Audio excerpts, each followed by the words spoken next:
Okay, so you probably started out like the rest of us and, just a basic generic cooler. And now you're thinking, it's time for an upgrade. Do I want a Yeti or do I want a fridge? So we're gonna talk about it and hopefully we can help you decide.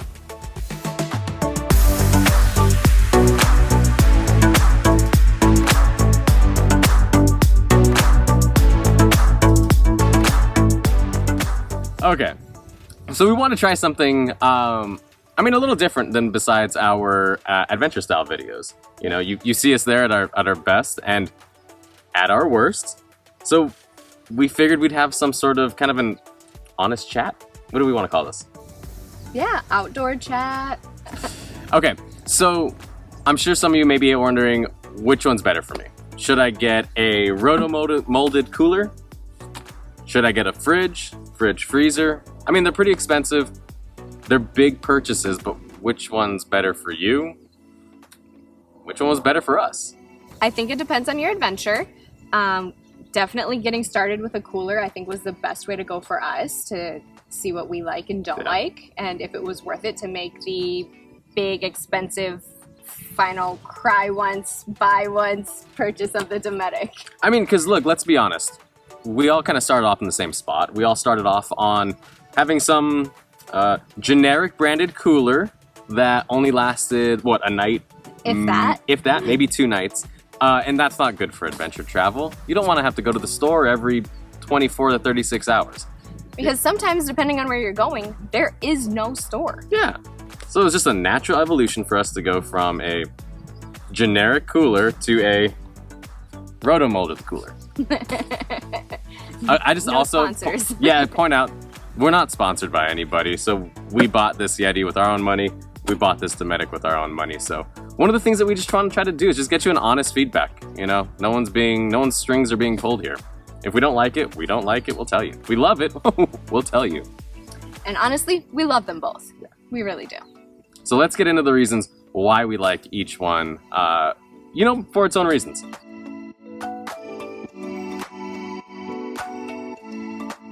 All right, for this next bit, we wrote notes.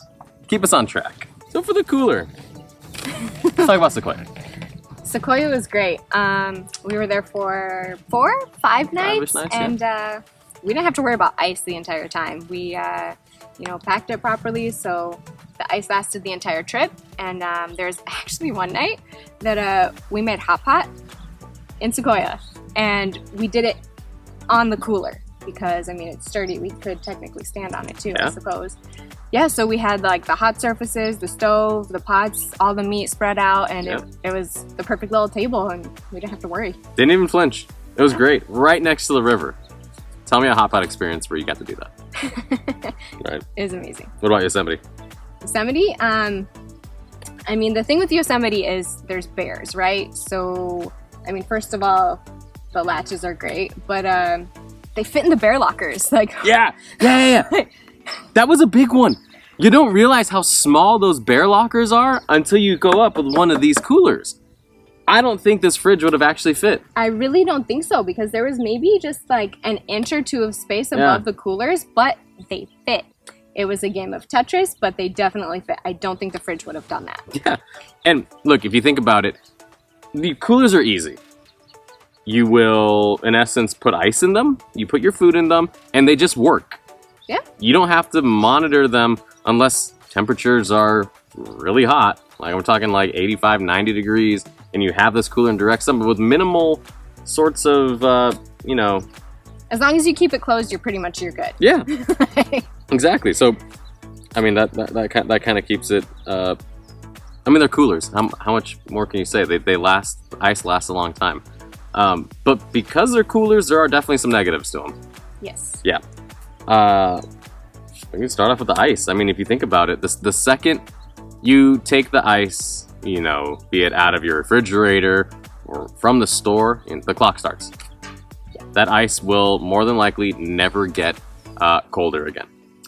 And one thing that gets me about the coolers, especially if you're going to use it properly, is you have to pre-cool it. Mm-hmm. So that's a whole bag of ice just down the drain instantly before you even put food in the cooler. Yeah, especially with these thick guys, because that what makes them great, yeah, is that thick insulation. But if you're putting ice in there to keep your drinks cold, keep your meat cold, it's got to cool down the insulation too.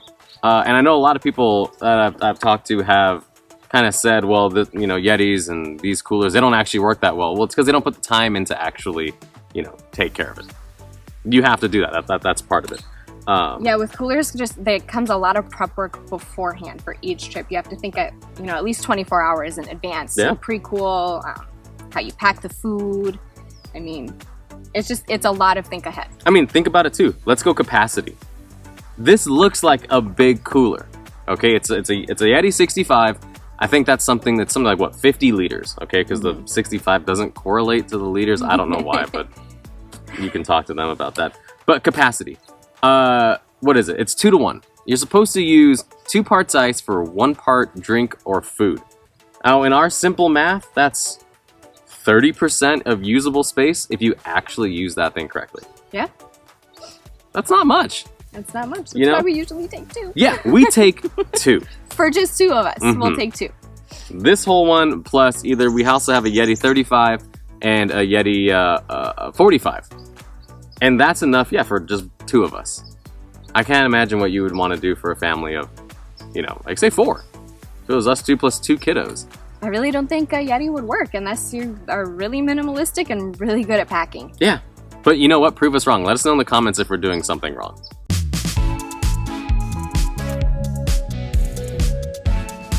Okay, so you heard some stuff about the cooler. Now, what about our fridge? And technically, it's a fridge-freezer combo. It's a Dometic, I'm going to butcher this, Dometic 75 DZ CFX3. Whatever their latest one in 2021 is, that's what it is. It also has a little protective cover on it. It's not one that's designed to help it cool better. It's just, we have a pickup truck, and ours sits outside, so I didn't want that to sit out. Just a little protection. Yeah, exactly. So why don't we buy a fridge? Because I got really tired of my hands being frozen whenever we had to cook and dig into the cooler. I love that we don't need ice. Yeah, no ice. Look, we've all done it. Day 2, maybe even day 1, depending on your cooler, you reach in to grab something and it's freezing cold. And before we even dig into that, a lot more of the camping spots that we would go to were significantly less developed. We didn't go places that had actual camp spots. They were even further away from stores. And there was, instance when we were up in the Sierra Nevadas, up at the first time. Yeah, the first time in Coyote Flats, where go ahead, talk. It was so cold. And the wind made it feel like what? Like it was negative 20, I think, outside. So we're almost in frostbite area, by the way. It was so cold. And I would have to take my gloves off to be able to dig into the cooler, into the ice water, because of course the Yeti is going to work great in that situation. Oh, yeah. It's not hot.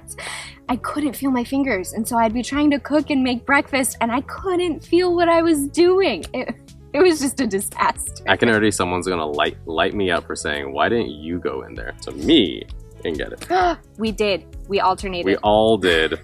And that was the only way we can get our food out, so. We had to take turns and then go over to the fire. Yeah, why didn't we just leave our, there's bears actually. That's why we didn't do that. I was like, why? It was cold enough outside. It was colder outside than it was in the coolers. It was cold enough, but yeah, we didn't know what kind of wildlife was up there. I mean.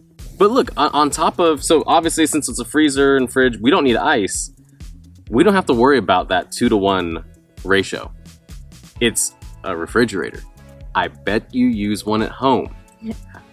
We can literally pack it like straight from our fridge at home, straight into the Dometic. Yeah. And it's just so much easier. I don't have to like portion things out in Ziploc baggies. We can literally just take all the sauces we want, because I don't know about you guys when you go camping, but we like to experiment with our cooking and we like to eat a lot. Like we're out hiking, we just started mountain biking.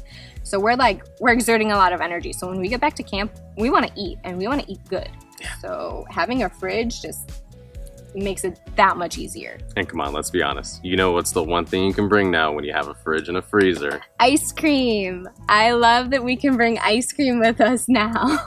You haven't experienced, we weren't one of those people that really knew you could do that. And so we went out to, where was it? Like Anza Borrego. and to be able to open up. We had mochi. Yeah, we had mochi. That's what it was. Thank you. Drumsticks. I love ice cream. Yeah. So I love that we can like go on our crazy adventures and be literally in the middle of nowhere and just eating ice cream. And look, it's kind of a safety thing too.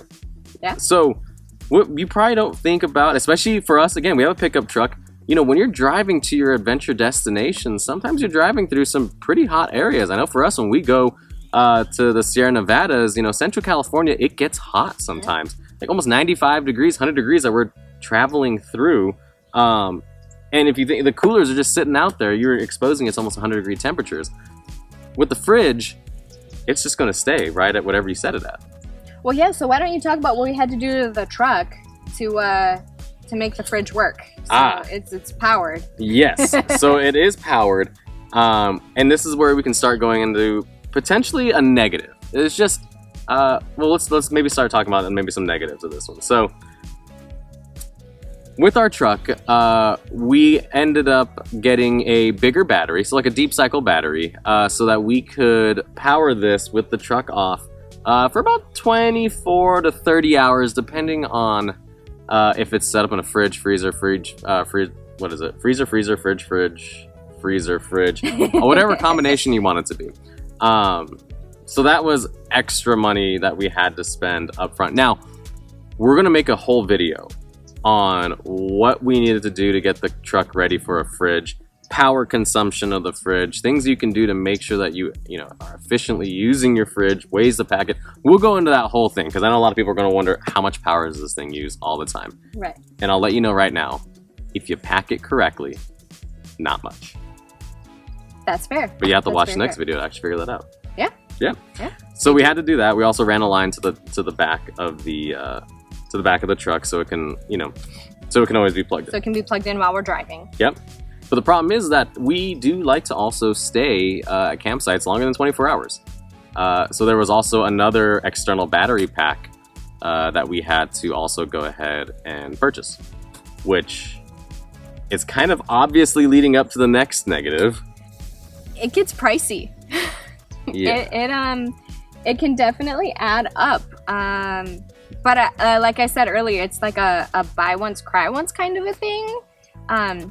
You definitely have to plan ahead before making that purchase. There goes into a lot of prep work before you even get to the fridge of how you're going to power it, and things along those lines, and making sure you have adequate power supply for no matter what your adventure is. Yeah, I'll be honest. I wish I could sit here and say that all of a sudden any sort of food anxiety goes away, but you kind of traded ice anxiety for electricity anxiety. Yeah. But at least with electricity anxiety, you can plan ahead. You can plan ahead better on it. We have. Well, and as far as monitoring goes, we can monitor the Dometic from our phones to make sure things are powered properly. Whereas if we needed to monitor the ice with the Yeti, we would have to stop and go back there and open things up, which then makes it worse and things like that. So. Yeah.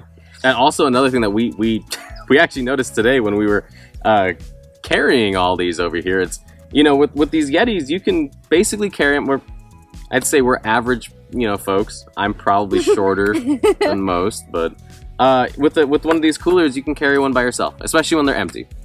That's true. When they're empty, when they're full, and full of ice, probably better with two people. Please but, do. But I can handle this guy on my own when it's empty. This one, definitely not. I can get half of it up sometimes. She can get it up to the back of the tailgate, but that's another point. It's and we're talking a big fridge. This 75 Dometic is a big one. I think there's only one size. No, two sizes. There's a 95 and there's a 100. Okay, yeah. That's the biggest they go. And this is mid-range. Yeah, this is mid-range bigger. You can get smaller ones like a 35 and a 45, which can be carried by one person. Oh, okay. Yeah. So there's that. Yeah. I learned something. Really what it comes down to is one size doesn't necessarily fit all. Nope. If you're gonna go the fridge route, you definitely just really have to plan ahead. Yeah. Like before you even think about buying the fridge, you've just got to think about power consumption, what's gonna work best for you. If you're gonna go cooler, you don't really have to think ahead as much on that end, but each trip requires just a little bit more. Which do you like better? My hands definitely love the fridge better. I think our wallets like the Yeti better. Yeah, it's true. I'll give it that. What about you if you had to choose? Well, if I had to choose, yes. No, it really depends on our adventure. Seriously, if I'm going to a national park, and there's bears around, I'm bringing the Yeti. Yeah. I don't have a way we don't have a way to secure this fridge against the bear. It really just comes down to safety at that point. It does, really yeah. does. I mean, so you can put this into a bear locker potentially, but God, this thing gets heavy. It does. When it's just in the back of the truck, though, when we are dispersed camping out on our own, where there's really no bears, and we don't have to move it, this fridge, hands down. Yep. It's just always going to be there. It's always going to be on. It's fantastic. And again, I gotta say it, ice cream. Ice cream.